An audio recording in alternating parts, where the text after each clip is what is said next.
Дело азовца Краснова. Мы, конечно, не можем пройти мимо этого дела, как минимум по 3 причинам. Первая причина, то что мы, а в частности моя коллега Ольга Бондаренко, написала материал, большой материал об этом еще в 2014 году. О том, что сейчас у всех на слуху, о том, что кто-то сотрудничал с российскими спецслужбами. Она выяснила, кого именно задержали в 2014 году Службы безопасности Украины. А я об этом говорил в 2015 году и еще раз в 2015 году. То есть как минимум 3 раза об этом говорилось. А сейчас вдруг началось то, что началось. Но обо всем по порядку. Еще в 2014 году на YouTube была опубликована запись, которая называлась «Пытки Майдан», на которой, вот тут даже она подписана, Костенко, Краснов, Свобода, Бют, Удар. Не знаю, какое отношение имеют Бют и Удар, но Свобода точно. 2 активиста Евромайдана пытали задержанного милиционера. Это происходило в здании КМДА, но как тогда было принято, как и сейчас в Украине принято, но сейчас, правда, это все российская пропаганда, а тогда это была януковская пропаганда. Это все была януковская пропаганда, никого они, конечно, не пытали, они няшные. Эти 2 активиста являлись помощниками народного депутата от ВО «Свобода», некого Леонова. Ну, Леонов к делу отношения не имеет, он уже забыт всеми. А вот эти вот 2 красавца сейчас на слуху. В мае происходит страшное. Исчезают 2 помощника народного депутата от Свободы Леонова. В Киеве пропали 2 активиста, их квартира разгромлена. Связи с Костенко и Красновым нет. С тем ли самым Красновым, которого задержали сейчас по подозрению в сотрудничестве с российскими спецслужбами? Все верно. С тем самым Красновым, которого сейчас взяли за сотрудничество с российскими спецслужбами. Новость о том, что 22 мая в рамках антитеррористических мероприятий СБУ задержала в Киеве 2 диверсантов, участников террористической группы. Вот. Значительная общественная опасность заключалась установлена в апреле по указанию своего координатора из Российской Федерации. Злоумышленники встретились и обеспечили огнестрельным оружием гражданку Российской Федерации Калиду, которая выполняла задачи российских спецслужб по дестабилизации ситуации в южных областях Украины. Во время санкционированных обысков по месту проживания В и С было обнаружено очень много оружия. Гражданка Каляда – это небезызвестная российская террористка Багира. И СБУ задержала 2 этих диверсантов и даже показали фотографии этих людей с замыленными лицами. Но в 2014 году мы моментально поняли, что это за люди. Эти люди, как вы уже, наверное, догадались, являлись теми самыми помощниками народного депутата от ВО «Свобода» Леонова. Украинские журналисты публикации Ольги Бондаренко не заметили, сделали вид, что не заметили, и через несколько месяцев вдруг начали мычать о политзаключенном. Оказалось бы, ведь было взять информацию и просто сравнить, не постить перепосты и не заниматься тем, чем занимаются украинские псевдо-СМИ, то есть всей толпой налетать на какую-то мелочную новость, а просто разобраться. Но никто в 2014 году разбираться не захотел. Более того, посмотрите, как они тогда говорили. СБУ затримала 2 диверсантів, які готували теракти у столиці.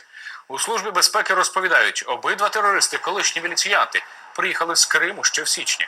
Видаючи себе за прихильників Євромайдану, втерлися в довіру до місцевих активістів. В доверие втерлись к местным активистам. Представляете, какие подлые диверсанты. І заселилися в КМДА. Про все, що дізнавалися від майданівців, повідомляли російських координаторів. Товаришували молодики з відомою російською терористкою Марією Колодою на прізвисько Багіра. Її правоохоронці затримали 1,5 місяці тому. Да не просто они товарищували с Багирой, они ее оружием снабдили. И СБУ об этом знала. И СБУ сняла их телефонные переговоры с Багирой. То есть, все, закрепили, можно сажать. Но не тут-то было. Этот же канал спустя несколько месяцев сообщил. Останнє його бачили в Києві, мав їхати на фронт, вести допомогу кримським добровільцям на Луганщину. Тепер друзі кажуть, мабуть, тоді на Сході його полонили. Тільки в лютому рідні дізналися, Сашко в СІЗО Симферополя, його судитимуть. А какой это Сашко? А это тот самый Сашко, которого СБУ задержал. Это тот самый Сашко Костенко, друг Краснова. Его задержала СБУ за подготовку террористического акта, за то, что они снабдили гражданку Каляду оружием. И вдруг он оказывается в Крыму. И уже сообщаю, чуть ли не со слезой на глазах, в голосе точно чувствуется просто горечь. Украинские журналисты сообщают, что, скорее всего, его выкрали на Востоке и отправили в Крым. Очень важного активиста. Сьогодні перше засідання, по суті, Олександрові закидають те, що під час Євромайдану завдав у Києві легких ушкоджень працівникові Кримського Беркуту. Но ведь на том же канале представитель СБУ несколько месяцев назад вот что рассказывала. За вказівкою свого координатора з Російської Федерації вони також зустрічалися і забезпечили зброєю громадянку Росії Коледу, відому всім под прізвиськом Багира. Ничего не понимаю. И вдруг этот человек, один из тех, кого задержали за подготовку теракта в Киеве, один из тех, кто снабдил террористку Багиру оружием, оказывается на свободе. СБУ его отпустила, но ни одного отпустила. Оказывается, их двоих отпустили. И Краснова отпустили, и Костенко. Но Костенко повезло, его в Крыму повязали и дали ему какой-то там срок. И вот теперь он политзаключенный. А Краснову не повезло. Его повязали в Киеве, и теперь он российский диверсант. Хотя они были не разлей вода. Странно, да? Вот, задержанный из Азова Краснов сливал информацию России, Служба безопасности Украины. И я не могу не поверить Службе безопасности Украины. Вот что СБУ говорит сегодня. Краснов безпосередньо передав російській стороні списки полку Азов, а також у період з 10 по 13 лютого перебував останній раз у Республіці Білорусь, де зустрічався зі своїм російським куратором. Вот это вот Краснов. Личико замазано, но мы его можем узнать. А кто же рядом с ним? А вот это вот Костенко. Александр Костенко, активист. Это тот самый активист, которого сейчас сатрапы в Крыму посадили. Конечно же, просто так, за его проукраинскую позицию. Просто взяли и закрыли. Говорят, ты проукраинский, а сиди-ка ты в тюрьме. А теперь давайте послушаем перехват телефонного разговора, который сегодня опубликовала СБУ, обнародовала. Правда, я не могу понять, а почему же СБУ не обнародовала этот перехват телефонного разговора Краснова с его куратором из России, из российских спецслужб, еще в 2014 году? Почему же, имея такие доказательства, они отпустили его на волю вольную? Более того, позволили ему держать в руках оружие, да, там где-то там сражаться, участвовать в блокировке, блокаде Крыма. Что такое? Внимательно слушаем, друзья мои. Не слушай, давай. Девочка к вам приезжала, звонила на Санин номер, правильно? Все, ну теперь понял, конечно. И на мой звонила, и на Санин. Вот. Да, что там? Вспомни, это важно, девочку взяли. Пиздец. Поэтому это важно, вспомни, какие телефоны. Девочка — это та самая Коляда, которую вот эти вот гаврики снабдили оружием. Звонила и на мой, и на Санин номер. На мой и на Санин номер. Конечно, и на мой звонила, и на Санин. Вот. Да, что там? Взяли девочку. Это значит, СБУ приняла эту девочку.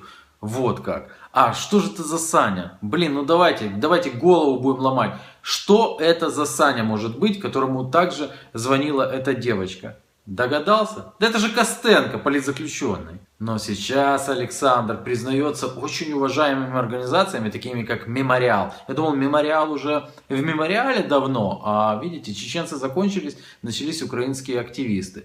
Так вот, он признан политзаключенным. Видите, Мемориал признал проукраинского активиста Костенко политзаключенным. Ну, если уж Мемориал признал, то с этим не поспоришь. Но вот теперь наступает самое интересное. Получается, российская типа оппозиция прикрывает российских же разведчиков. Очень интересная ситуация. Более того, один из российских разведчиков, который сейчас отдыхает, я уверен, что нигде он не сидит, на спецбазе отдыхает, тренируется там для заброски опять в тыл Украины. Он получил премию какую-то, денежное содержание, не премию, денежное содержание. От кого? От Ходорковского. Крымские политзаключенные Афанасьев и Костенко получат финансовую помощь от фонда Навального, Ходорковского. Приятно, наверное. Знаете, как это, наверное, приятно, когда ты российский шпион и получаешь деньги от человека, который является, ну, типа там, оппозиционером самым главным. Как это, нормально загревать российских шпионов, да? Вот заходим на сайт Ходорковского. Фонд Ходорковского Навального. Навальный навалил денег кому? Александру Костенко. А Александр Костенко, о, видите, уголовное дело, часть политической и информационной кампании, которую российские власти развернули против Украины и сторонников Евромайдана. Ой. Получается теперь этот Костенко, когда освободится, а перетопчется там свои 2 года или 3, он освобождается. Его к этому времени могут сделать послом доброй воли в ООН, дать народного депутата ему, что там еще, ну какое имение подарить под Киевом. А также фонды всевозможные там американские могут его загреть нормально, сделать его человеком года. К примеру, выходит такой российский шпион, 2 года перекантовался и идет в украинскую власть. А при этом все те участники стада этого, который называется украинские СМИ, также промолчат и проглотят. И никто не сделает никаких абсолютно выводов. Я думаю, вам понравилось мое небольшое исследование. Ну, это исследование уже 4-е, да, 3-е или 4-е. Мы говорили об этих красавцах давным-давно. И кто больше патриот? Тот, кто говорит о российских шпионах еще в 2014 году, или тот, кто до 2016 года тянет с этим, делает из них политзаключенных, еще что-то там. Просыпайся, пробудись.